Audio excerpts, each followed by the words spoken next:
Hello everyone, you are welcome to Manifold Ink. Today we will understand the chapter 1, The Best Christmas Present in the World, from the book Honeydew. तो start करते हैं chapter.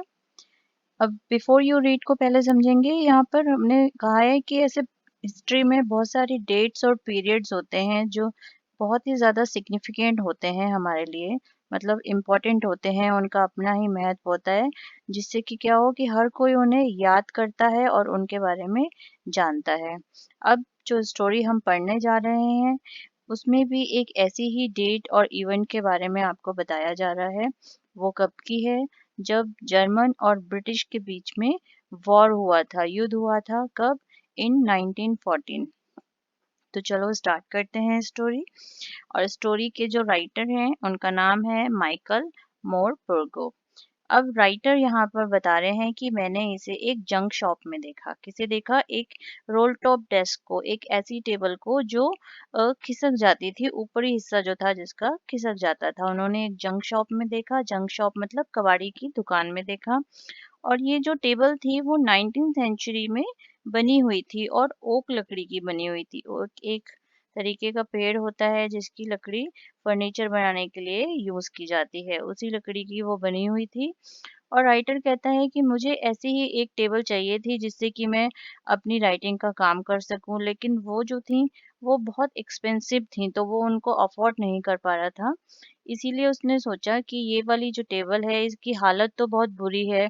इसका जो role top है, मतलब ऊपर का जो खिसकने वाला हिस्सा है, ये कई टुकड़ों में टूटा हुआ है और उसका एक जो पैर है वो भी क्लमजली मेंडेड है, मतलब थोड़ा-सा मुड़ा हुआ है। उसके ऊपर कुछ स्क्रॉच मार्क्स हैं, मतलब जले हुए निशान हैं हर एक जगह।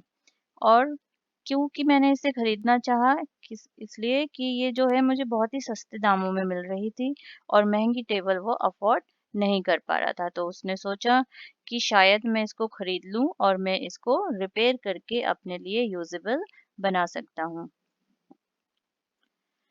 उसने सोचा कि लेकिन अगर मैं इसको खरीदूँगा तो हो सकता है मेरे लिए ये रिस्क हो, एक चैलेंज भी हो सकता है कि मैं इसे ठीक कर पाऊँगा या नहीं। लेकिन उसके पास और कोई दूसरा रास्ता नहीं था, ज़्यादा पैसे नहीं थे नई टेबल खरीदने के लिए, तो उसने फाइनली इसको खरीद लिया और वो इसको लेकर अपने वर्क रूम में वापस आ गया, जो कि उसके गैरेज के पीछे की तरफ था। वर्क रूम मतलब जहाँ पर वो अपना ये कुछ भी टूट-फूट का काम किया करता था। अब वहाँ उसने इस पर काम करना शुरू कर दिया। कब? क्रिसमस ईव पर, मतलब क्रिसमस के एक दिन पहले, 24 दिसंबर को। अब उसने क्या करा, जो रोल टॉप था, ऊपरी हिस्सा था जो खिसक जाया करता था, उसको उसने पूरी तरीके से हटा दिया, उसमें से निकाल दिया। और वहां पर उसमें कुछ ड्रॉर्स निकली। और जो ड्रॉर्स थी उसके चारों तरफ जो थी वीनर लिफ्टेड थी, मतलब जो वीनर होती है एक तरीके की डेकोरेटिव प्लाई होती है, जैसे हम अपने घर में कुछ फर्नीचर्स, टेबल या फिर कुछ भी अलमारी वगैरह पे कुछ डेकोरेटिव प्लाई लगा देते हैं, तो उसी को वीनर कहा जाता है। तो इस टेबल की जो वीनर थी वो हर एक जगह से ऑलमोस्ट निकली हुई थी। और इसको देखने से ऐसा लग रहा था कि पानी जो है, पानी और आग ने इसको बुरी तरीके से खराब कर चुका है। अब लेकिन जो उसकी लास्ट ड्रॉअर थी उसमें बहुत सारी ड्रॉअर्स थी, तो लेकिन उसकी जो लास्ट वाली ड्रॉअर थी वो बुरी तरीके से अटक गई थी, जो कि उसने काफी देर तक उसको ट्राई किया खोलने के लिए। उसने पहले थोड़ा आराम से खोलने की कोशिश की जिससे कि वो बिल्कुल ही टूट ना जाए, लेकिन वो नहीं खुली।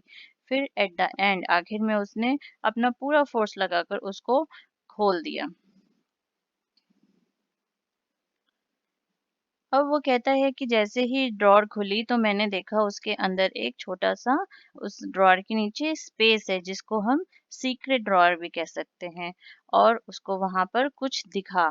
उसने जब अपना हाथ डाला अंदर वो देखने के लिए कि क्या है ये, तो उसमें से एक छोटा ब्लैक कलर का टिन बॉक्स बाहर निकला, जो कि पूरी तरीके से सेलो टेप था, मतलब सेलो टेप से उसको अच्छे से पैक किया गया था। और उसके ऊपर, बिल्कुल ऊपर, एक लाइन पेपर, मतलब ऐसा पेपर जिस पे लाइंस पड़ी होती हैं, जैसे आप नोटबुक्स में यूज करते हैं, उसमें लाइंस होती हैं जिससे आप इजीली लिख पाते हैं। तो इसी तरीके के एक पेपर से उसके ऊपर कुछ लिखा गया था। और वो कैसे लिखा गया था? शेकी हैंडराइटिंग में, मतलब ऐसी हैंडराइटिंग में लिखा था जैसे कि हाथ किसी का बहुत ज़्यादा शेक कर रहा हो, हिल रहा हो और तब वो राइटिंग करता है, ऐसी ही हैंडराइटिंग में वो लिखा हुआ था। उस पे लिखा था लास्ट लेटर, आखिरी लेटर रिसीव्ड किया हुआ। कब रिसीव किया था? जनवरी 25 1915 में। और उसमें ये भी लिखा था कि to be buried with me, मतलब जब भी मैं मरूं, जब भी मेरा अंत समय आए तो ये लेटर मेरे साथ ही दफना दिया जाए। अब वो कहता है कि मुझे पता था कि ये जो मैं करने जा रहा हूँ ये गलत है, क्योंकि वो क्या करने जा रहा था, उस लेटर को खोलने जा रहा था। वो काफ़ी बार सोचता है कि मुझे ये गलत काम करना चाहिए या नहीं करना चाहिए, लेकिन जो उसकी क्यूरोसिटी थी, उसके अंदर की जो फीलिंग्स थी, जो उसको रोक नहीं पाई उस लेटर को खोलने से, तो उसने फाइनली क्या करा, उसने उस लेटर को खोल दिया। अब जब उसने उस बॉक्स को खोला तो उसके अंदर एक एनवेलप था, एक लिफाफा था और उसके ऊपर एड्रेस लिखा हुआ था, Mrs Jim McPherson, 12 Copper Beeches, Bridport, Dorset. अब उस एनवेलप में से उसने उस लेटर को बाहर निकाला और अनफोल्ड किया, मतलब वो फोल्ड था पहले तय करके उसमें रखा हुआ था, फिर उसने उसको खोलना शुरू किया। अब जो राइटिंग थी उसमें लिखी हुई थी पेंसिल से वो लेटर लिखा हुआ था और उसके ऊपर बिल्कुल टॉप पर डेट डली हुई थी, दिसंबर 26 1914। अब ये स्टोरी आगे कैसे स्टार्ट होती है ये हम नेक्स्ट वीडियो में पढ़ेंगे। तो चलिए मिलते हैं नेक्स्ट वीडियो में, तब तक के लिए bye and have a nice day.